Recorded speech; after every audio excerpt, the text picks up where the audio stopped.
जय हिंद friends, welcome to R M YouTube channel. आप सभी का 30 मार्च 2026 के न्यूज अनबॉक्सिंग सेशन में बहुत बहुत बहुत बहुत बहुत स्वागत है। आशा है आप लोग स्वस्थ होंगे, मस्त होंगे, प्रसन्न होंगे और अपनी तैयारी बहुत अच्छे से कर रहे होंगे।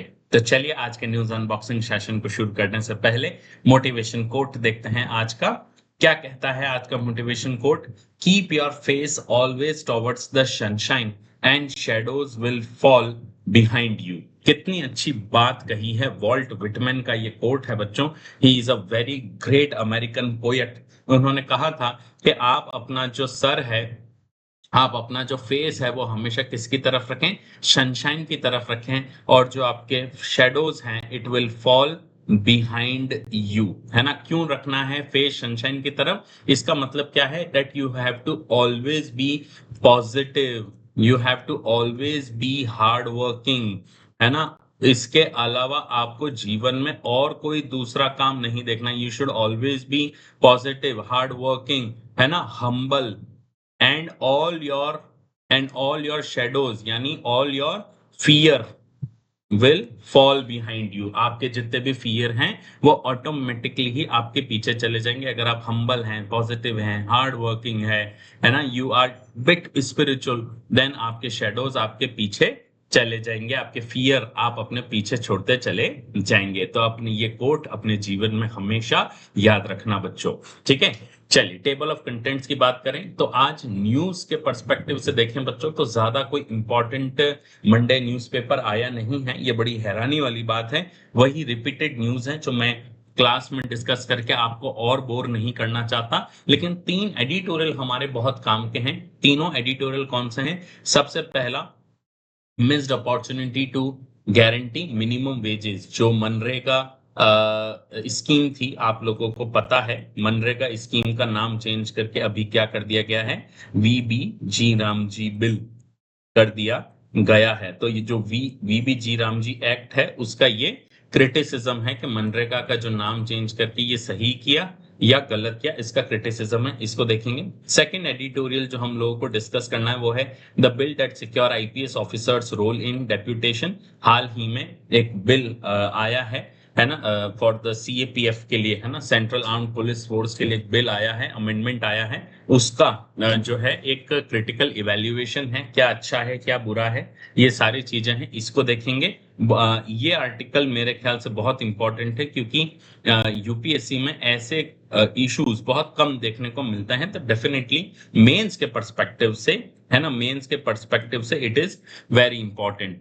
Third is how to secure India's supply chain. ये आर्टिकल मुझे इसका जो ऑथर ने जो टेक्स्ट लिखा है और जो सजेशंस दिए हैं, सजेशंस मुझे बहुत अच्छे लगे, इसलिए ये आर्टिकल मैं भी स्टार मार्क कर रहा हूँ कि इंडिया कैसे अपनी सप्लाई चेन को डिसरप्ट किए बिना जो है अपनी सप्लाई चेन को सुरक्षित रख सकता है।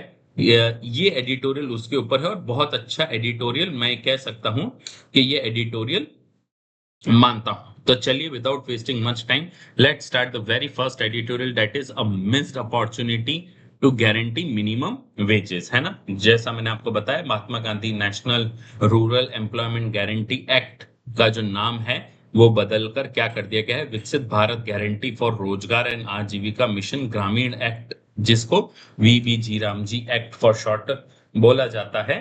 उसके लेके उसके कुछ क्रिटिकल इश्यूज हैं जैसे वेज रेट है और ये है, उसको इस आर्टिकल में डिस्कस किया गया है। Let's start the discussion. Okay, so author कहते हैं the editorial critiques the current discourse surrounding the transition of MNREGA to the V.G. Ramji Act. It highlights, क्या हाईलाइट करता है? It highlights a critical overlooked issue. क्या issue था? Systemic stagnation of wage rate. सबसे important issue था बच्चों जिसने अभी तक किसी ने इस बारे में बात नहीं की कि जो वेज रेट है, कि जो वेज मिलता था मनरेगा के वर्कर्स को 300-400 रुपए, वो सिस्टमिक स्टैग्नेशन में क्या है? सिस्टमिक स्टैग है, स्टैग्नेशन में खड़ा हुआ है, यानी उसमें किसी भी प्रकार का कोई चेंज नहीं किया गया है, वो स्टैग्नेंट है, रुका हुआ है। तो वेज रेट को स्टैग्नेंट रखना ये सही नहीं है। So by freezing the real wages and failing to align them with the state minimum wage or the market realities, the government risk triggering a discouragement effect among the rural workers, undermining the very foundation of the rural employment guarantee scheme. Author कहते हैं कि अगर आपने जो veg मिलता है मनरेगा में जो काम करते हैं, या अभी जो वीबी जी राम जी बिल के अंदर जो लोग काम करते हैं, उनके रेट को अगर आपने स्टैग्नेंट रखा, मार्केट रियलिटी के साथ उसे बढ़ाया नहीं, या उसे स्टेट मिनिमम वेज के साथ अलाइन नहीं किया, तो भाई ये एक डिस्करेजमेंट अफेक्ट जो है प्रोड्यूस करेगा रूरल वर्कर्स के लिए, और ये जो रूरल एम्प्लॉयमेंट गारंटी स्कीम है उसकी फाउंडेशन को ही ये क्या कर देगा, खत्म कर देगा। सो ऑथर कहते हैं अ की पैरामीटर, लेट्स डिस्कस। सबसे पहली चीज कहते हैं significance of wage rate. Author कहते हैं that high wages drive workers enthusiasm which is vital for programme success. Conversely, wage suppression acts as a tool to subtly phase out the scheme and control fiscal cost, है ना। जो veg suppression जो होता है, अगर आप किसी भी स्कीम में वेज सप्रेशन करते हैं तो ये एक तरह का हथियार होता है ताकि ये स्कीम धीरे धीरे क्या हो जाए, खत्म हो जाए। अब इसके स्टैट्यूटरी मैकेनिज्म्स क्या है मनरेगा में, इसको देखते हैं। सबसे पहले section 6 clause 1 empowers the central government to notify state specific wage rate, है ना। It empowers the central government to notify state specific wage rate, whereas section 6 clause 2 ensures that until the centers act state specific minimum wage for agriculture labor supply। तो बहुत important है। पहली बात तो ये है कि सेंट्रल गवर्नमेंट को सेक्शन 6 क्लॉज 1 कहता है कि सेंट्रल गवर्नमेंट ही state specific wage rate decide कर सकती है, लेकिन सेक्शन 6 क्लॉज 2 कहता है कि अगर सेंटर ऐसा एक्ट नहीं बनाती है तो स्टेट स्पेसिफिक मिनिमम वेजेस आप क्या कर सकते हैं, दे सकते हैं। सो ऑथर अपने अगले आर्ग्यूमेंट में कहते हैं कि भाई initially in 2006 to 2009 state minimum wages prevailed, making मनरेगा highly lucrative compare to market wages, है ना। तो स्टेट मिनिमम वेज ही प्रिवेल करता था क्योंकि हर स्टेट का मिनिमम वेज अलग अलग है। देन क्या हुआ, सेंट्रलाइजेशन ऑफ वेजेस जो है वो स्टार्ट हो गया। Following sharp minimum wage hikes by some state, Uttar Pradesh in 2007-8, which the center had to fund, the central government invoked section 6 clause 1 in 2009। while initially beneficial, the centralized control eventually result in the real wage freeze, which with nominal hikes only offsetting inflation via consumer price index for the agricultural labor। तो CPI-AL के index को ध्यान में रखते हुए क्या किया गया, वेजेस में नॉमिनल हाइक्स किए गए कि भाई एग्रीकल्चर लेबर में कंज्यूमर प्राइस इंडेक्स क्या है उसके हिसाब से क्या किया गया, सेंट्रलाइज कर दिया गया सारे मिनिमम वेजेस को। और ये 2009 से ही क्या कर रहे हैं, सेंट्रलाइजेशन ऑफ वेजेस हो रखा है। ऐसा नहीं कि आज नरेंद्र मोदी सरकार ने किया, 2009 में जब मनमोहन सिंह जी की सरकार थी तब से ये हो रखा है। लेकिन ऑथर अपने सेकंड आर्ग्यूमेंट में कहते हैं कि जो रियल वेज फ्रीज कॉन्सिक्वेंसेज हैं वो क्या क्या है। सबसे पहला है divergence from the minimum wages. MNREGA wages now severely lag behind state minimum wages, defeating the schemes core objective of sustaining rural wage floor and the raising legal questions regarding sub minimum wage payment। तो मनरेगा के जो wages मिल रहे हैं ये state के जो minimum wages हैं उससे कई गुना ज्यादा पीछे हैं। तो एक बहुत बड़ी डिस्पैरिटी है कि अब कोई मनरेगा का वर्कर क्यों आएगा जब वो स्टेट में दूसरे काम कर सकता है, तो वो मनरेगा का काम क्यों करेगा। देन मार्केट वेज डिस्पैरिटी तो और भी ज्यादा होगी। Rural market wages grew rapidly from 2009 to 14 due to tightened labour market, leaving MNREGA wages far behind approximately 60% of the market rate for men and 75% women by 2014।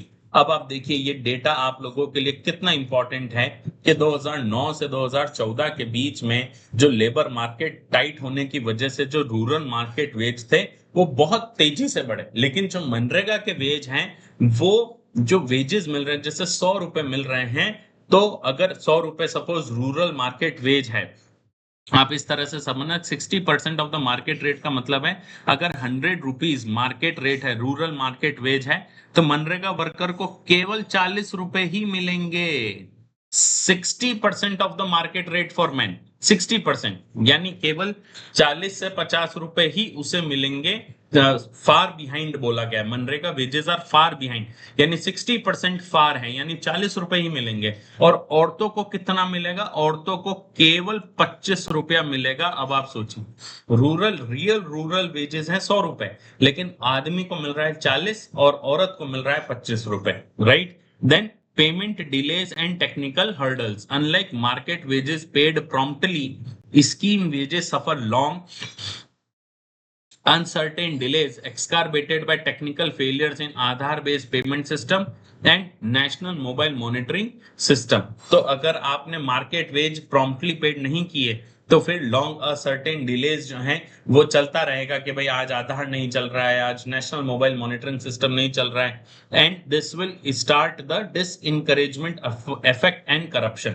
Author कहते हैं the combination of low wage and payment delays had destroyed the worker interest. This apathy reduced community vigilance, leading to the resurgence of leakages and corruption. The author notes that official statistics may be masking a genuine drop in employment generation. है ना? ये author कहते हैं कि भाई जो official statics हैं वो ये may be masking a genuine drop, है ना, in the employment generation. Author कहते हैं कि भाई जो मनरेगा से जो जनरेट होता था, जानबूझकर जो ऑफिशियल स्टैटिस्टिक्स हैं वो इसे छुपाने की कोशिश कर रहे हैं क्योंकि लोगों के सामने सच्चाई आ जाएगी। ठीक है, देन ऑथर वे फॉरवर्ड पे आते हैं तो कहते हैं भाई कंटिन्यूइंग द पॉलिसी फेलियर। अगर वीबीजी रामजी है तो flaws in VBG Ramji act देखें तो उसमें भी क्या फ्लॉज हैं? A new legislation fails to introduce mechanism for timely payment or anti-corruption safeguards, thereby perpetuating the existing crisis. Already there is an existing crisis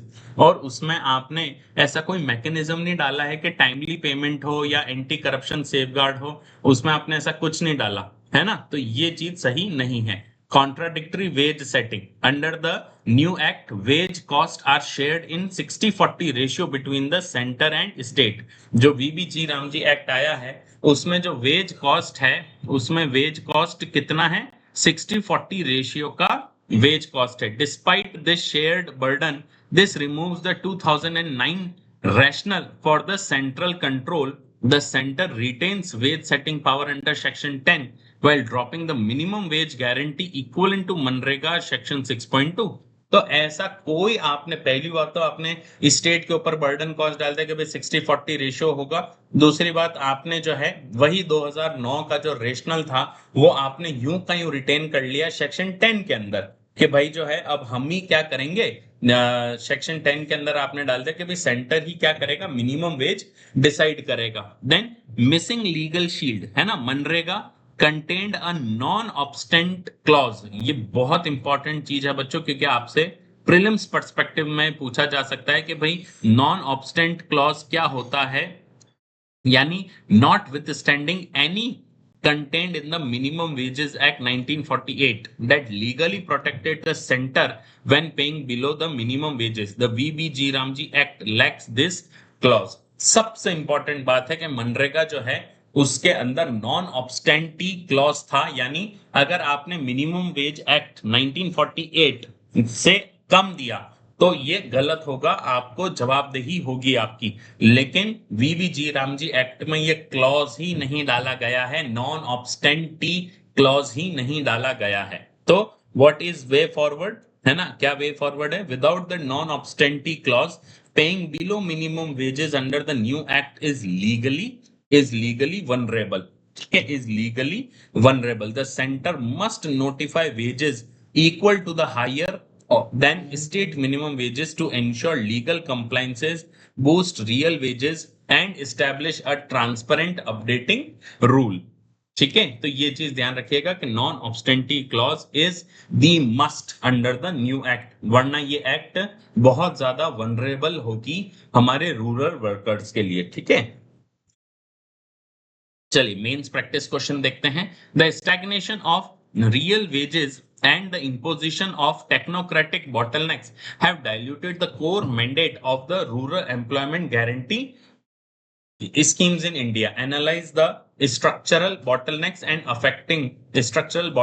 affecting Manrega and evaluate whether the newly proposed VB Ramji Act adequately addresses this concern or not, है ना। तो इस बारे में बात करते हैं कि ये आपको बताना है कि क्या सही में जो हमारे जो मनरेगा और VBG रामजी एक्ट का आपको स्ट्रक्चरल बॉटलनेक्स बताने और आपको बताना है कि क्या रियल वेजेस और इम्पोजिशन ऑफ टेक्नोक्रेटिक बॉटलनेक्स को कैसे ये दोनों एक्ट क्या क्या डिफरेंसेस हैं और कैसे इसको ये क्या करते हैं, सही करते हैं, ये चीज आपको पता होनी चाहिए। ठीक है बच्चों, चलिए बढ़ते हैं सेकंड एडिटोरियल के ऊपर। The bill that secures IPS officers role in deputation. बहुत ही अच्छा एडिटोरियल है बच्चों, बहुत ही अच्छा एडिटोरियल है। इसको एक एक करके समझते हैं कि हाल ही में भारत सरकार जो है वो कौन सा एक्ट लेके आई थी बच्चों। भारत सरकार जो है वो central armed forces general administration bill 2026 लेके आई थी राज्यसभा में, जहां पर जो है सीएपीएफ जो है उनका जो हेड होगा वो कौन होगा, मतलब जो इंस्पेक्टर आईजी होगा या एडिशनल डायरेक्टर जनरल पोस्ट होगा, एडीजी, आईजी, एसडीजी, है ना, स्पेशल डायरेक्टर जनरल, ये सब पोस्ट जो हैं ये कौन भरेंगे, group a general duty officers जो हैं ये भरेंगे, दैट इज आईपीएस जो है इसको फुल इस पोस्टिंग को भरेंगे। तो अब कहानी ये है कि जो सीएपीएफ में जो काम कर रहा है वो आईपीएस नहीं होता है बच्चों, और अभी तक सीएपीएफ के लोग ही इन पोजीशंस पे बैठते थे। लेकिन सुप्रीम कोर्ट का ऑर्डर था कि भाई जो है आप इनमें क्या कीजिए कि आप इनमें जो grant benefit, special benefits, financial benefits जो ग्रांटेड होते हैं उसको सेव करने के लिए आप ग्रुप ऑफिसर्स को इनका हेड बनाइए। तो ये क्या अच्छा है कि बुरा है, एक एक करके सारी चीजें देखते हैं। देखिए द एडिटोरियल, है ना, let me change the colour of the pen. The editorial analyses the recently introduce central armed police force General Administration Bill 2026, which seeks to legally cement the deputation quotas, है ना, legally cement the deputation quotas for Indian police service officers in the higher echelons of the central armed police forces. The legislative move is largely seen as the executive response to the Supreme Court's May 2025 direction in Sanjay Prakash case, which had ordered a progressive reduction in these deputation posts. है ना, the core debate revolves around the strategic necessity of IPS leadership in CAPF versus the career progression of the CAPF cadre officers under the broader constitutional umbrella of separation of power. है ना, ये बात ठीक है कि जो centre ये जो बिल लेके आई है, सेंट्रल आर्म्ड पुलिस फोर्स का जो बिल लेके आई है, ये केवल और केवल सुप्रीम कोर्ट के जजमेंट के ऊपर लेके आई है, that is Sanjay Prakash case के आधार पर लेके आई है। लेकिन जो कोर डिबेट है वो कोर डिबेट किसके ऊपर है कि आईपीएस सीएपीएफ का हेड बने, क्या ये सही है, वर्सेस कैरियर प्रोग्रेशन, सबसे इंपॉर्टेंट चीज है, versus career progression of CAPF cadre officer के सीएपीएफ का, जैसे कोई सीएपीएफ का जवान है। देखो बच्चों, कोई भी ऑर्गेनाइजेशन, ये यूपीएससी में भी एक बहुत अच्छी जो है, आप पेपर 2 गवर्नेंस में आप पढ़ना बच्चों, एक डिबेट है मैं आपके सामने छोड़ रहा हूं, इसको बोलते हैं generalist versus specialist,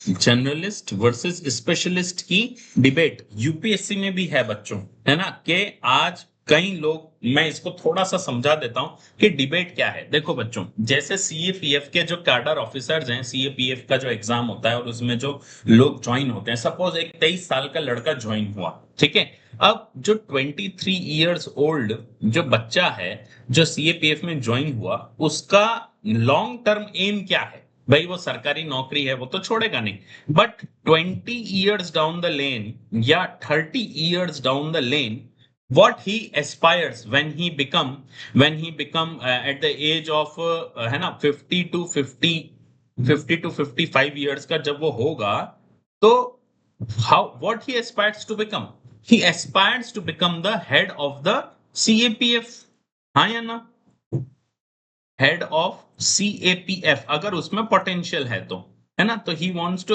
he aspires to become the head of CAPF central armed police forces का। लेकिन अब हो क्या रहा है कि जो 50-55 साल में जब ये बच्चा जो 23 साल में ज्वाइन किया था और पिछले 20-25 साल से अपनी सेवाएं दे रहा है, इसका हेड अचानक से 50-55 साल में किसे बना दिया जाएगा? एक आईपीएस ऑफिसर को बना दिया जाएगा। हेड ऑफ द सीएपीएफ कौन बन जाएगा? नाउ आईपीएस बन जाएगा। अब इसमें प्रॉब्लम क्या है कि सपोज आप सोचिए बच्चों कि आपने आईएएस ज्वाइन किया, आप आईएएस बने, आप आईपीएस बने, और मैं आपको बोलूं कि बच्चों जब आप 50 या 45-50 में जब आप ज्वाइन करेंगे ना, तो आपका हेड जो होगा ना, वो आप नहीं बनेंगे, आपका हेड कोई बाहर से आएगा सीधा बिना एग्जाम दिए, और वो जो है सीधा आपका हेड बन जाएगा। तो आप at a very young age आप क्या करने लग जाएंगे, आपको नौकरी से विश्वास उठ जाएगा कि मैं बॉस तो कभी बन ही नहीं सकता, मैं कभी डिसीजन मेकर तो बन ही नहीं सकता, तो फिर मैं ये नौकरी ईमानदारी से क्यों करूं? तो ये एक बहुत बड़ा केस है जनरलिस्ट वर्सेस स्पेशलिस्ट का। हमारे आईएएस में भी है, role of civil services in democracy, democracy governance में एक चैप्टर है बच्चों, उसमें आता है ये। और साथ ही साथ हमारे सीएपीएफ में भी सेम चीज हो रही है कि जो सीएपीएफ ज्वाइन कर रहे हैं उनको भी तो ये मतलब मैं लालच नहीं कह सकता, बट एक obviously there is a sense of achievement notion कि यार मैं जब बड़ा होऊंगा तो मैं ये बनूंगा, मैं सीएपीएफ को ऐसे, मैं सीएपीएफ के अंदर ऐसे जो है क्या कर सकता हूँ, मैं सीएपीएफ के रोल को और ज्यादा अच्छा कर सकता हूँ, मैं सीएपीएफ को बेटर मैनेज कर सकता हूँ। सबको अपने करियर में प्रोग्रेस करने का अधिकार है, लेकिन अब आप किसको बना दे रहे हैं? सीधे सीधे आईपीएस को बना दे रहे हैं। तो एक सेपरेशन ऑफ पावर का जो ये कनंड्रम है उसको ये एड्रेस करता हुआ दिखता है। लेट्स सी नाउ, ऑथर कहते हैं अप्लाइज अक्रॉस सीएपीएफ जो स्टैट्यूटरी कोटाज है, the 2026 bill mandates that IPS officers on deputation will fill 50% of the IG post, minimum 60% of additional director general post and 100% of special director general and director general post। सबसे important चीज है, ये आपको पता होना चाहिए, because they may ask in the prelims के क्या क्या चीजें इसमें फिल करनी है। तो 2026 बिल क्या कहता है कि मिनिमम 50% आईजी पोस्ट किसकी होगी? आईपीएस की होगी। एडीजी की पोस्ट जो होगी, एडिशनल डायरेक्टर जनरल की जो पोस्ट होगी, 67% आईपीएस फिल करेंगे। स्पेशल डायरेक्टर जनरल 100% आईपीएस ही होंगे, और डायरेक्टर जनरल भी 100% आईपीएस ही होंगे। कहां कहां इसका स्कोप है?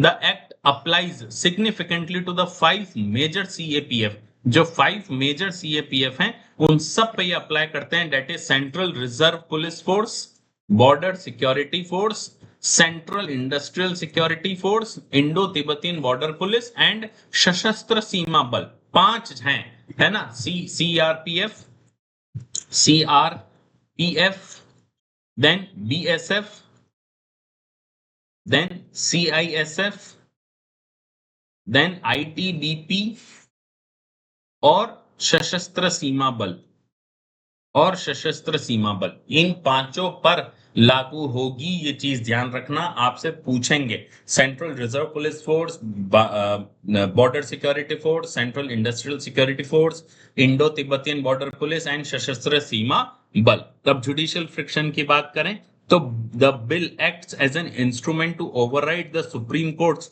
May 2025 judgment Sanjay Prakash and others versus Union of India. The court had directed the government to progressively reduce the deputation post up to senior administrative grade within 2 years following the recognition of CAPF as the organized Group A services. तो supreme court ने कहा था कि supreme court का जो verdict था उसको साथ में उसके अगेंस्ट जाते हुए ओवरराइड किया गया, कि सुप्रीम कोर्ट के जजमेंट को ओवरराइड करते हुए उन्होंने क्या कहा था? सुप्रीम कोर्ट ने कहा था कि भाई जो डेप्यूटेशन पोस्ट है वो केवल सीनियर एडमिनिस्ट्रेटिव ग्रेड तक ही रखें 2 साल के लिए, और सीएपीएफ को क्या बनाया जाए? ग्रुप ए सर्विसेज का रिकॉग्नाइजेशन दिया जाए। लेकिन इन्होंने क्या किया कि आईजी, एडीजी, एसडीजी और डीजी, इनके पोस्ट को इन्होंने क्या कर दिया? ग्रुप ए सर्विसेज वाले आईपीएस ऑफिसर को यहां पे बिठा दिया गया। ठीक है। देन अ यूनिफाइंग लिंक। क्या यूनिफाइंग लिंक है? सबसे पहला operational synergy. CPF frequently operates in the tandem with state police force because State forces are led by ADG and SDG rank IPS officer. Having IPS officer at the helm of CAPF ensures smooth union state coordination. ठीक है.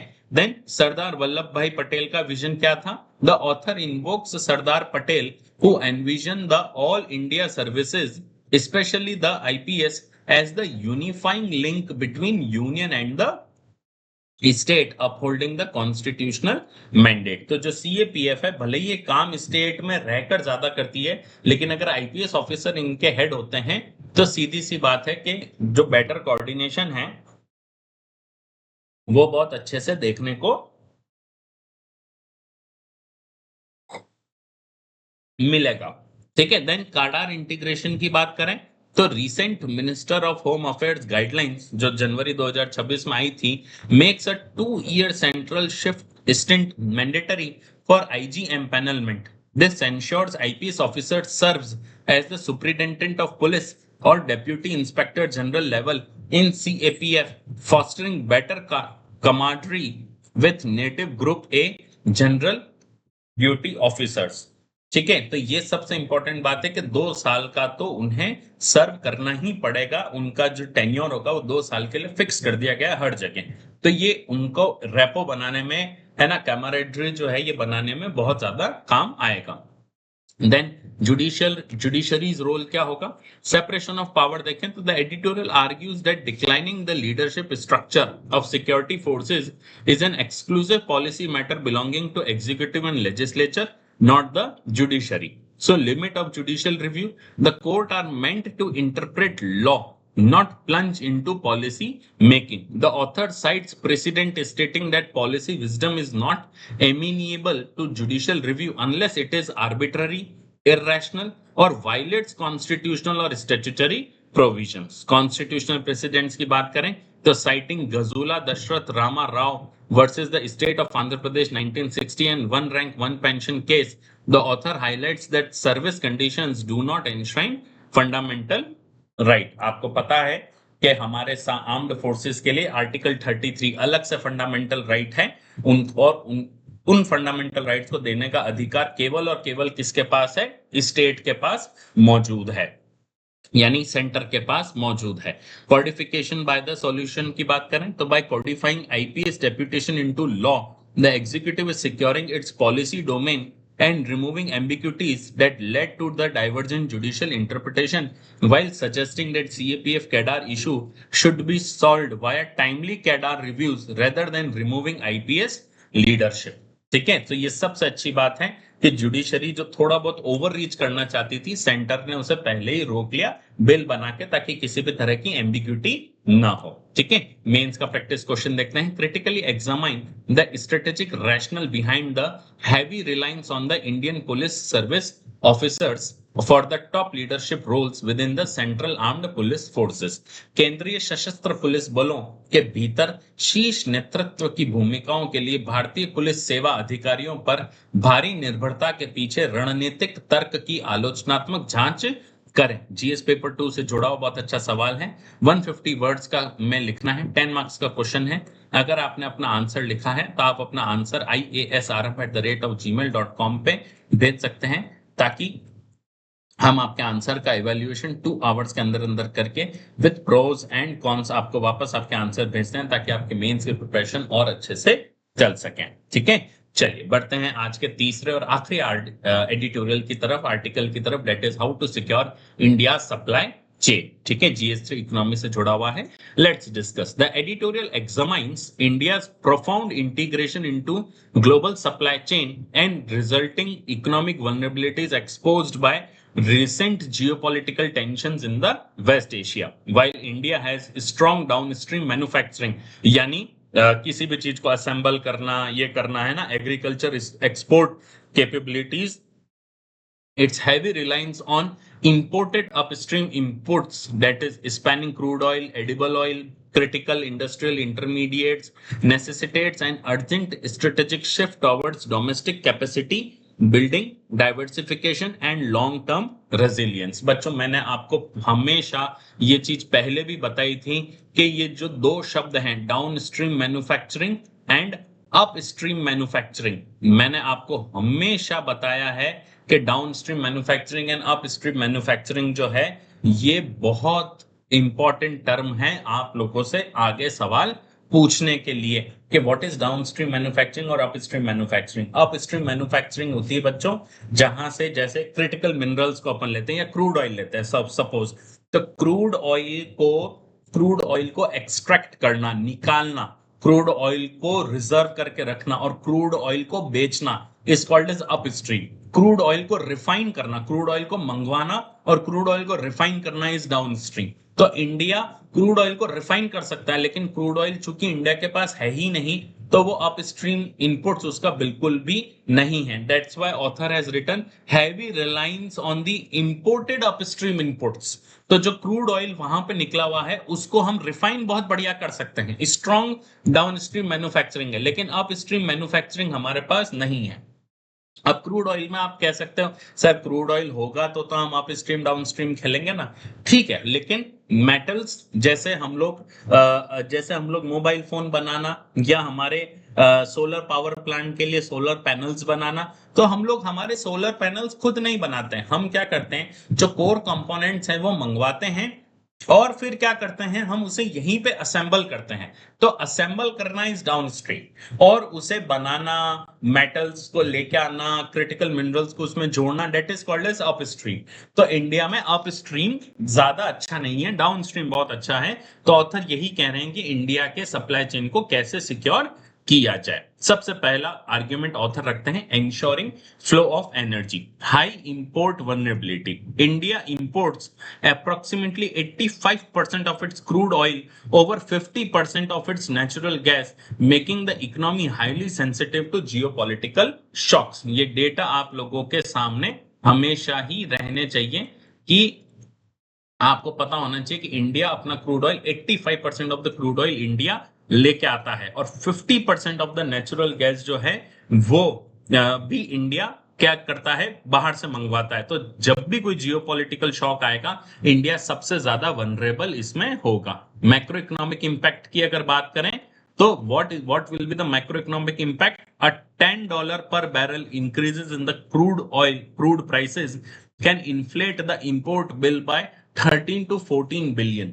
अब आप सोचिए अगर केवल एक barrel पर barrel I am telling, अगर एक बैरल पर केवल $10 बढ़े, केवल $10, तो पूरा जो इंपोर्ट बिल आएगा ना उसमें 13 से 14 बिलियन डॉलर का फर्क होगा, raising the consumer inflation by 30 to 40 basis point and will reduce the GDP growth by 0.2 to 0.3%।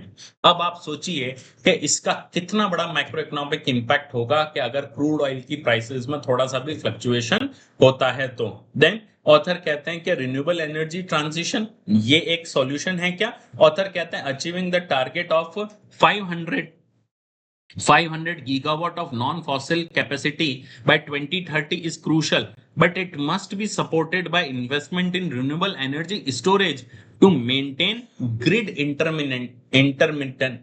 intermittency। ठीक है, ये सबसे इंपॉर्टेंट है कि भाई सब ग्रिड इंटरमिटेंसी अगर हमारे पास नहीं होगी और रिन्यूएबल एनर्जी हमने स्टोर नहीं की तो फिर आप नॉन फॉसिल फ्यूल कैपेसिटी को बढ़ाकर क्या करोगे, है ना। अगर बढ़ भी गया तो आपके पास ग्रिड इंटरमिटेंसी होनी ही चाहिए। देन ऑथर कहते हैं decarbonisation and buffer, National Green Hydrogen Mission is vital for decarbonizing oil-reliant industries. Additionally, ensuring long-term security requires expanding domestic exploration and strengthening strategic petroleum reserve to absorb the short-term supply shocks। है ना, तो हमें जो strategic petroleum reserves हैं और domestic explorations को क्या करना होगा और ज्यादा बेहतर बनाना होगा ताकि हम जो शॉर्ट टर्म सप्लाई शॉक्स हैं इसे अच्छे से एब्जॉर्ब कर सकें।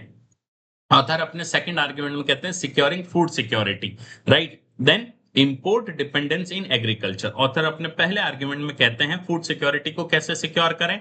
Despite being a net exporter of cereal and marine products, India faces critical vulnerabilities due to high import dependence on edible oil, pulses and fertilizers। So where is the issue? Domestic production gaps. Currently domestic oilseeds output meets only 44% of the demand। सबसे important चीज है कि हमारा जो oil seeds हैं वो केवल 44% of the demand को ही क्या कर पा रहा है, मीट कर पा रहा है। Addressing this requires scaling existing oil seed mission, assuring procurement, providing price support and promoting region specific crop diversification. हमें रीजन स्पेसिफिक क्रॉप डाइवर्जन के ऊपर हमें क्या करना है बच्चों, हमें आगे बढ़ना होगा, ताकि हम लोग क्या कर सकें, हमारे एटलीस्ट ऑयल सीड्स की डिमांड तो हम लोग क्या कर सके, पूरी कर सकें। Then strategic reserves and fertilizers, the government must build strategic buffers for pulses and edible oils. Furthermore, the fertilizer sector needs supplier diversification, increase domestic production of the phosphatic and potassic fertilizer and scaling of alternative biofertilizers, है ना। Biofertilisers को भी हमें क्या करना है, हमें आगे बढ़ाना है, स्केल करना है। देन मैन्युफैक्चरिंग इंपोर्ट प्रोफाइल, है ना। Import constitutes nearly 19% of India GDP, अगर हम एग्रीकल्चर की बात करें। The composition heavily lean towards raw material, वो 34% है, इंटरमीडियरीज वो 31% है, कैपिटल गुड्स 24% है, while consumer goods account for only 12%। तो हम लोग कितने सारे रॉ मटेरियल्स, इंटरमीडिएट्स, है ना, कैपिटल गुड्स, ये सब हम लोग क्या कर रहे हैं, बाहर से मंगवा रहे हैं। और ये आप परसेंटेज अगर आप देखेंगे तो मोटे मोटे तौर पर 65 प्लस 25 अगर आप बात करेंगे तो मोटा मोटा 86% के आसपास, 86-88% के आसपास केवल और केवल हम लोग इंपोर्ट कर रहे हैं। जो कंपोजिशन जो है इन सारा का, वो raw material, intermediate, capital goods, जबकि कंज्यूमर गुड्स वो केवल 12% है। ये सबसे बड़ी चिंताजनक की बात है। सो ऑथर अपने वे फॉरवर्ड में कहते हैं there is a need for the diversification. क्या नीड है? सबसे पहला, critical mineral concentration, essential raw materials like copper, lithium, cobalt and rare earth minerals are globally concentrated, exposing India's electronics, electric mobility and advanced manufacturing sector to supply shocks, है ना। तो जो India का जो cobalt, lithium, rare earth minerals हैं, ये globally concentrated हैं और हमारे यहाँ पे नहीं है, खास करके चाइना में है। तो इसलिए इंडिया का जो इलेक्ट्रॉनिक्स, इलेक्ट्रिक मोबिलिटी और एडवांस मैन्युफैक्चरिंग सेक्टर है, वो सप्लाई शॉक्स को एब्जॉर्ब करने की ताकत नहीं रखता है। Then midstream and upstream vulnerabilities, this is very important. जैसा मैंने शुरुआत में कहा था, despite leading in generic drug export, India imports 65 to 70% of the active pharmaceutical ingredients from China.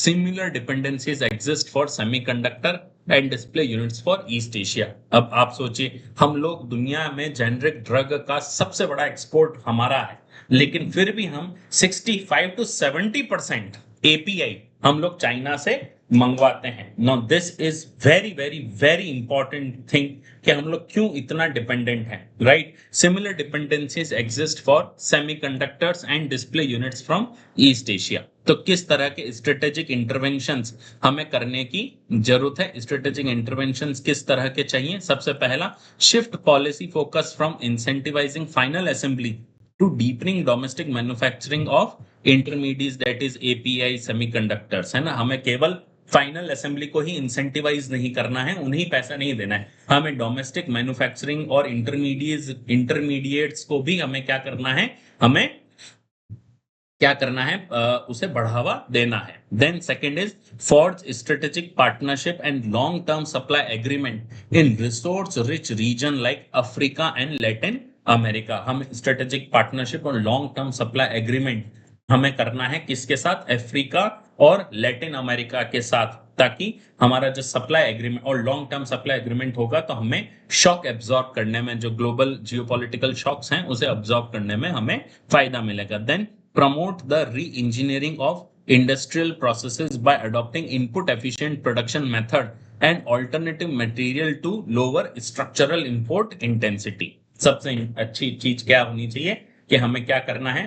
Promote the re-engineering of industrial process, है ना, ताकि हम लोग इनपुट एफिशिएंट प्रोडक्शन मेथड जो है क्या कर सकें, अपना सकें, और लोअर स्ट्रक्चरल इंपोर्ट इंटेंसिटी हमारे दिमाग में होनी चाहिए कि हमें इंपोर्ट इंटेंसिटी को धीरे धीरे स्ट्रक्चरली क्या करना है, कम करना है। चलिए आखिरी मेंस प्रैक्टिस क्वेश्चन देखते हैं। India's manufacturing ecosystem currently dominates downstream assembly but remain severely exposed in upstream and midstream inputs.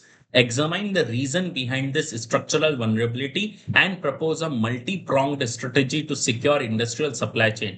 Bharat का विनिर्माण पारिस्थितिकी तंत्र वर्तमान में डाउनस्ट्रीम असेंबली पर हावी है, लेकिन अपस्ट्रीम और मिडस्ट्रीम इनपुट में गंभीर रूप से उजागर हुआ है। इस संरचनात्मक भेद्यता के पीछे के कारणों की जांच करें और औद्योगिक आपूर्ति श्रृंखलाओं को सुरक्षित करने के लिए एक बहुआयामी रणनीति का प्रस्ताव करें। जीएस पेपर 3 से जुड़ा बहुत अच्छा सवाल है। 150 वर्ड्स में आपको लिखना है। 10 मार्क्स का क्वेश्चन है। अगर आपने अपना आंसर लिखा है तो आप अपना आंसर कहां भेजेंगे? iasrm@gmail.com पे भेज सकते हैं, जहां पर आपके आंसर का फ्री इवैल्यूएशन 2 आवर्स के अंदर अंदर करके विद प्रोज एंड कॉन्स हम आपको आपका आंसर वापस भेजते हैं, ताकि आपकी मेंस की प्रिपरेशन और अच्छे से चल सके। बच्चों, आपको जो भी आज के मेंस के 3 क्वेश्चन हैं, इन सब का सैंपल आंसर हमारे ऑफिशियल टेलीग्राम चैनल पर मिलेगा। इस सेशन की पीडीएफ भी आपको हमारे ऑफिशियल टेलीग्राम चैनल पर मिलेगी,